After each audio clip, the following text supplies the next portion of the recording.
चौधरी साहब, इस वक्त हम देख सकते हैं कि जो मेन पूरी टाइमलाइन थी, पूरी जो एक आप कह लें कि टीम थी पीटीआई की, कैप्टन समेत उठा के इंतखाबी मैदान से बाहर कर दी गई है। तो सवाल यहाँ पे फिर ये पैदा हो रहा है कि ये आखिर इलेक्शन किसके खिलाफ लड़ा जाएगा अगर एक पूरी जो मुखालिफ पार्टी है वो इंतखाब लड़ ही नहीं रही होगी।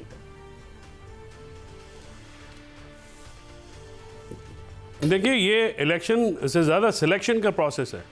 जिस तरह से ये इलेक्शन की कागजात नामजदगी जमा कराने से लेके स्क्रूटनी के अमल तक, तजवीज़ और तायद कुनंदगान की गैर कानूनी गिरफ्तारियों को लेके, और जिस तरह से आज एक पैटर्न पूरे मुल्क में आपने देखा है कि एक जमात को वॉक ओवर देने के लिए इवन जेलों में मुक़य्यद जो अफराद हैं, इवन आज़ाद जो हैसियत में इलेक्शन लड़ना चाह रहे थे, जिनकी वजह से जो है एक पार्टी को मुश्किल का सामना करना पड़ा था, उनको जो है वो इलेक्शन के प्रोसेस से बाहर कर दिया गया है।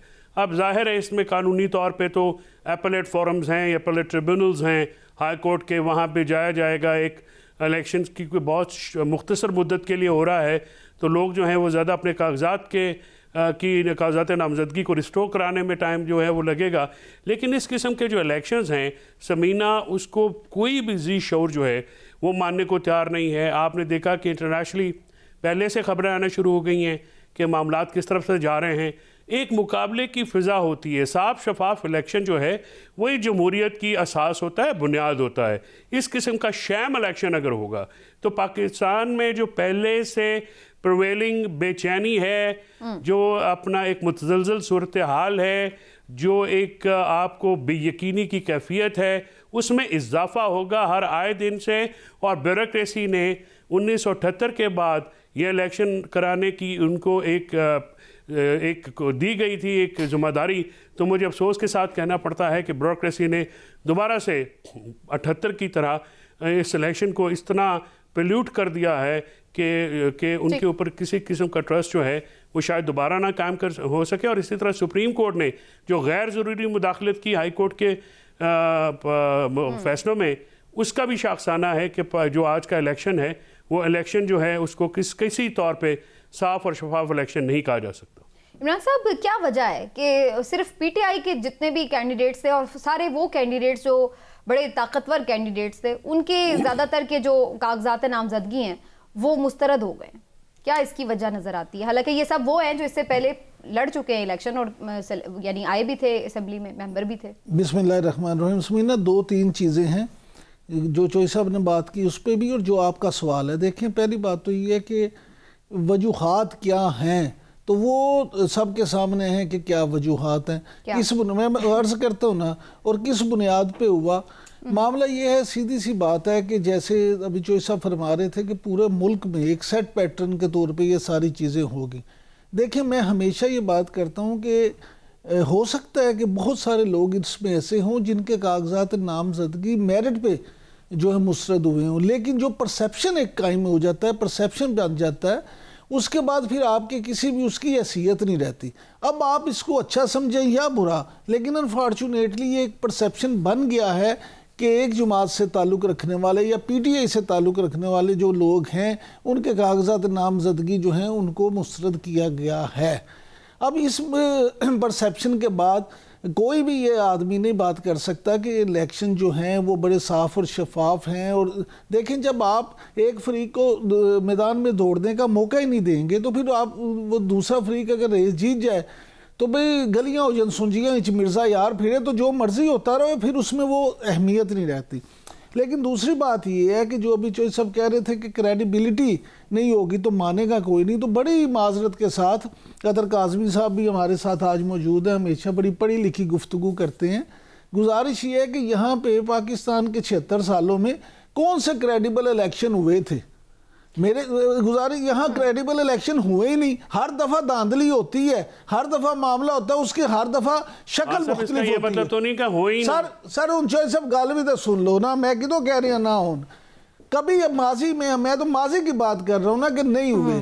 तो अब जिस तरह वो कहते हैं ना कि वो जिस तरह एक यूज्ड हो चुके हैं लोग, अवाम बेचारे पिस चुके हैं, अवाम के मसले और हैं। अवाम का मसला फिल वक्त अगर आप देखें तो सिर्फ इलेक्शन नहीं है, अवाम का मसला रोटी है, अवाम का मसला बिल है, अवाम का मसला गैस है, बिजली है, ये सारे मसले हैं। लेकिन यहाँ सब ये है कि किस तरह से किसको हराना है और किसको जिताना है। इस सारी सूरत हाल में मजीद इस्तेहकाम की बजाय खराबी ही पैदा होगी, खराबी नजर आ रही है। लेकिन अगर आप हुकूमत नहीं बन जाए और किसी तरह से मुआशी सूरत हाल ठीक हो जाए तो लोग इन इलेक्शन को भी सिवाय सियासतदानों के लोग भूल जाएंगे।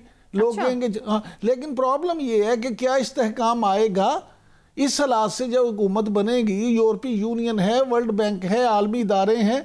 वर्ल्ड बैंक ने तो रिपोर्ट भी जारी कर दी है, उनके मुताबिक तो इस्तेहकाम जो है वो नहीं होगा, बल्कि नई आने वाली हुकूमत जो वो IMF से भी IMF को भी नाराज कर देगी। बिल्कुल ठीक। लेकिन अब अतर काज़मी साहब, ये अगर अब बहुत जेन्युइन सवाल है जो हर कोई उठा रहा है कि भाई फिर इस तरह का इलेक्शन कराने का फ़ायदा ही क्या है जिसको किसी ने मानना नहीं है, बल्कि उल्टा जितने इदारे हैं वो इसके ऊपर इस तरह के इलेक्शन कराने में जो इन्वॉल्व हैं उन सब की अपनी क्रेडिबिलिटी जो है वो ज़ीरो होती चली जा रही है कि इन सब का क्या किरदार रहा है। तो इसका फिर फ़ायदा क्या है? देखिए, पहली तो बात यह है कि इसमें हमें हकाइक सामने रखने पड़ेंगे। हकाइक देखें, दो तस्वीर के दो रुख होते हैं ना। कागजात नामजदगी मुस्तरद हुए हैं, पर मुझे तो ऐसा लग रहा है कि ये जान के कागजात ऐसे भरे गए थे कि ये मुस्तरद हों और फिर जो है लोग इस पे क्वेश्चन करें। मुझे तो ये जमहूरियत के खिलाफ साजिश नजर आ रही है। अच्छा? और एक दो जगहों पे तो हमें पता चला है कि इन्होंने दस्तखत की जगह बतखें बना दी थी कागजात के ऊपर और ऐसी तस्वीर बनाई थी कि जो ROs को मुंह चढ़ाती हैं। तो मेरे ख्याल में फिर तो वो यही नतीजा निकलना था, वो मुस्तरद ही होने थे। तो ये तो जमहूरियत के खिलाफ साजिश लग रही है मुझे, उन लोगों की जो लोग इस वक्त कंप्लेन कर रहे हैं। दूसरी बात यह है कि फिर हमने ये भी देखा कि बहुत सारे लोग जो कागजात नामजदगी जमा करवाने गए या फिर जो अब स्क्रूटनी के लिए जा रहे हैं, आज हमने सलमान अकरम राजा साहब को देखा, उनके साथ जो लोग जा रहे थे उनके साथ क्या हुआ, उनको पकड़ा गया। फिर बहुत सारे लोग आते हैं जो आके तजवीज और तायीद कुनिंदा को गिरफ्तार करते हैं, लेकिन उन लोगों ने अपने मुंह छुपाए होते हैं और वो कह रहे होते हैं कि ये जो तजवीज कुनिंदा है या फिर ये जो बंदा है ये कानून को मतलूब है। तो मेरे ख्याल में कानून को थोड़ा सा एक स्टेप पीछे लेके शीशे के सामने खड़े होके अपना मास्क उतार के अपने आप से सवाल करने की जरूरत है। आखिर क्या वजह है कि वो जो इश्तिहारी है वो इस तरह आ रहा है और कानून को अपना मुंह छुपाना पड़ रहा है और कानून मुंह छुपा के कार्रवाइयां कर रहा है। जब कानून को अपना मुंह छुपाना पड़ जाए तो फिर मेरे ख्याल में इतना बनता है कानून के लिए कि कानून अपने आप से पूछे कि भाई ऐसा मैंने क्या किया है कि मैं अपना ही मुंह छुपाता फिर रहा हूं। तो बाकी जो है मेरे ख्याल में बिल्कुल फ्री एंड फेयर इलेक्शन हो रहे हैं। मैं बिल्कुल ना एग्री करता हूं इमरान साहब से, ना ही चौधरी साहब से। ये गैर जमहूरी इनकी सोच है, ये फ्री एंड फेयर इलेक्शन है और मैं समझ रहा हूं बेहतरीन। आपने पहली खबर जो अभी दी है कि ये कागजात मुस्तरद होने के लिए ही भरे गए थे फॉर्म, ये कोई आया था ऐसा आपके सामने प्रिंट कोई आया है ऐसा फॉर्म्स का जिसके ऊपर कोई बत्तख बनी हुई थी वाकईतन सिग्नेचर की जगह? तो ये इसकी तो जरा वो बतखें बनी थी और बतखें आगे से मुंह चिढ़ा रही थी। अच्छा, ये हमारे जराए ने बताया। खाली बतख नहीं थी, मुंह भी चिढ़ा रही थी। नहीं तो इसकी क्या वजह थी फिर वो ना जमा करवाते? असल में ना अपना काज़मी साहब हमारी जो मासूम एंकर है ना, और जिसके कागजात मुस्तरद हुए उसे चाहे उतना अफसोस ना हुआ हो, आज समीना को उससे ज्यादा अफसोस।